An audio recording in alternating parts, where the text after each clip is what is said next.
காவிரி விவகாரத்தில் கர்நாடக அரசின் நிலைப்பாடே மத்திய அரசின் முடிவாக இருக்கும் என்று திராவிடர் கழக தலைவர் கி வீரமணி தெரிவித்துள்ளார். சென்னை எழும்பூர் பெரியார் திடலில் காவிரி நீர் பிரச்சனையில் இன்றைய நிலை என்ன என்ற பெயரில் சிறப்பு கூட்டம் நடைபெற்றது. இதில் பங்கேற்று பேசிய திராவிடர் கழக தலைவர் வீரமணி, பிரதமர் மோடிக்கு சிந்து நதி பிரச்சனை தான் முக்கியமே தவிர காவிரி ஒரு பொருட்டல்ல என விமர்சித்தார். உச்சநீதிமன்ற உத்தரவுப்படி காவிரி மேலாண்மை வாரியம் அமைக்கக்கூடாது என்ற கர்நாடக அரசின் நிலைப்பாடே மத்திய அரசின் நிலையாகவும் இருக்கும் என வீரமணி அப்போது பேசினார்.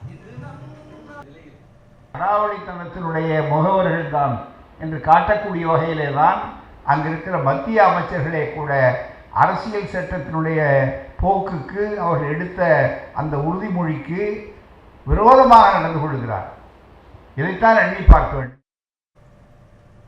இக்கூட்டத்தில் பேசிய திராவிடர் தமிழர் பேரவையின் பொதுச் செயலாளர் சுபவீர பாண்டியன், காவிரி பிரச்சினை தொடர்பாக நடைபெற்ற கர்நாடக அனைத்துக் கட்சி கூட்டத்தில் மத்திய அமைச்சர் சதானந்த கவுடா பங்கேற்றதிலேயே மத்திய அரசின் நிலைப்பாட்டை தெரிந்து கொள்ளலாம் என்றார்.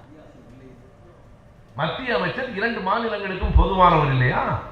மத்திய அமைச்சர் சதானந்த கவுடா நேரடியாக இன்றைக்கு கர்நாடகத்திலே நடைபெறுகிற அனைத்து கட்சி கூட்டங்களிலே கலந்து கொள்கிறார் என்று சொன்னால் ஒட்டுமொத்தமாக மத்திய அரசு அவர்களோடு தான் நின்று கொண்டிருக்கிறது என்பது வெளிப்படையாக தெரிகிறது.